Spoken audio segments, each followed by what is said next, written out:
at the end of communism, we had, a feeling that sort of rights and choices were finally secured to us, and that suddenly a possibility of social change might happen.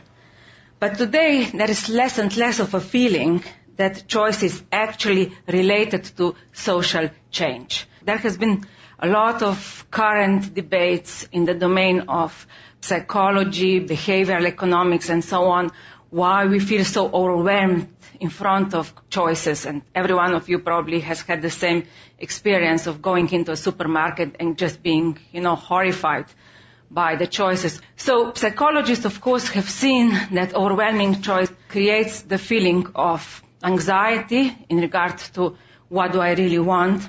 But it also sort of, in some way, pacifies people. People are quite often frozen in some kind of a state of undecisiveness when there are too many choices. So what is happening on the level of society when we have an ideology which dominates the idea of choice at every level of our lives? That suddenly an idea of choice becomes, in a way, a domineering idea on which capitalism today is based, not only in regard to consumption, but in regard to perception of life as such. So I remember my law professor colleague, a very successful man, once told me that he is totally anxious to choose wine in a restaurant. He said, I'm afraid that people will laugh at me. If I choose too expensive one, I will appear as if I'm showing off. If I choose too cheap, I will look like I'm a cheapskate. So he always chooses something in the middle and insists on paying for it in order to appease the anxiety and the guilt in regard to this choice. Now, when we say that we are afraid that other people will laugh at us in regard to our choices, we invoke the need to be somehow regarded by others and also to be sort of perceived by society as such, what in Lacanian psychoanalysis is called big other in a particular way.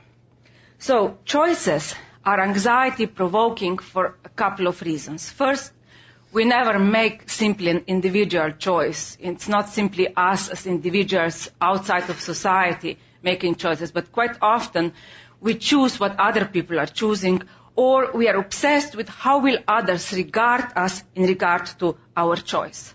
So that's one anxiety-provoking thing about choice, that it's a very, social matter.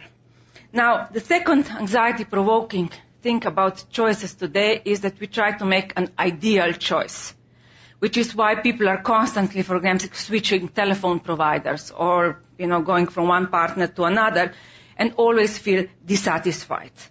The third most important thing about choice is that choice always involves a loss. So when I choose one direction in life, I lose the possibility of another.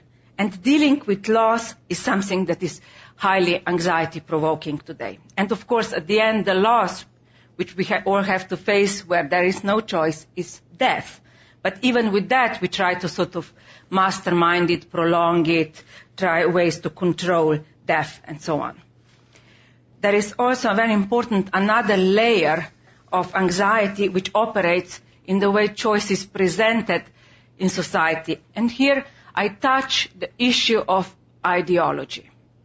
Now, in socialism, especially in Yugoslavia where I was raised, no one believed in communist ideal.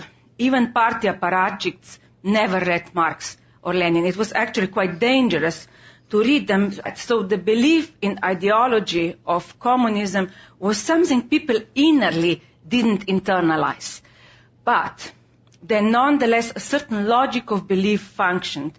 The idea that people quite often do not believe in something, but they pretend as if they are believing in order not to offend the idea that other people might believe in it. Or in socialism, let's say no one believed in communism, but no one sort of uttered it, with the exception of some intellectual dissidents, openly, because they believed in the belief of others, or an idealized big other which supposedly holds society together. Now, today, this belief in belief still very much functions. Let us look at today's perception of sexuality. Not long ago, a British journalist wrote an essay in which he described honestly that his sex life is pretty boring. He said, when I compare my sex life with what's written in Cosmopolitan magazine or other men magazine, how it should be, what are the enjoyments out there possible, I am embarrassed to admit to anyone that I have never come close to those enjoyments depicted, and which is why I keep this secret to myself. But nonetheless, when one does not sort of utter it publicly, we sort of create a belief in the belief that sexuality can be something full of, fantastic experiences. Now, similarly, today we have an ideology, especially this ideology of choice, which forces us to perceive ourselves being guilty for the failures in our life, especially our professional life. Nowadays, if you lose a job, you will first blame yourself, not the corporation which fired you. We also feel ashamed for being poor. If even decades ago there was some kind of identification with being a working class, now it's more the feeling of inadequacy, of not making it. Now, ideology of capitalism from the beginning capitalized on the idea that everyone can make it. And the idea of self-made man was the cornerstone of this ideology. But today this idea of self-making has been pushed to its utter limits. So the idea that everyone can become a celebrity, everyone can make it very much dominates today's society. Now, especially the celebrity thing is very interesting because in the past, people would sort of want to be famous for something, for doing something, for having some education or some special skills. Now it's to be famous for just being, you don't need to be anything else but, contested in Big Brother or whatever. So psychoanalysis, of course, has been observing these changes in the society and also in the individual. And what interests me is to bring them together. Now, Freud pointed out that malaise in civilization and the malaise of individual always go together. So one influences the other. Capitalism is actually creating some kind of a subjectivity which starts in a way ruining him or herself. Capitalism is a system which functions quicker and quicker. We work longer hours, we are rushing around, and we are constantly consuming. But at some point, this subject starts believing that he is not simply a proletarian slave, but that he is a master, that he is in charge of his life.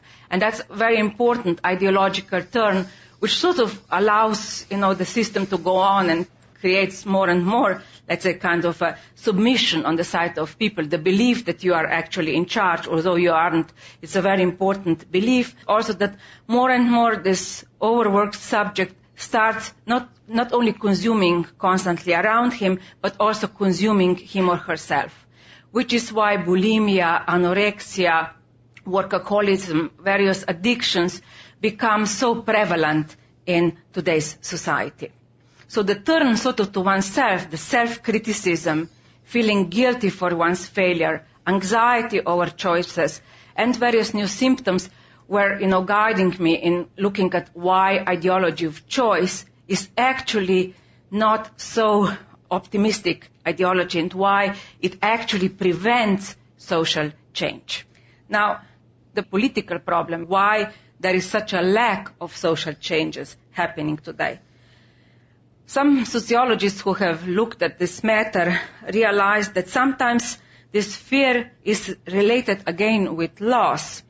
Now, we might have a little, we might have a small job, a little pension or whatever, and, when you have a little, you might be so much more afraid to lose even that little which you have, which is why you do not stick your neck out and you don't sort of provoke social change or try to organize yourself that would provoke social change. So today, the problem is actually, for me, that today's ideology of choice, late capitalism, idea that everyone is a maker of his or her life, which goes very much against the reality of social situation actually pacifies people and makes us constantly turning criticism to ourselves instead of organizing ourselves and making a critique of society we live in.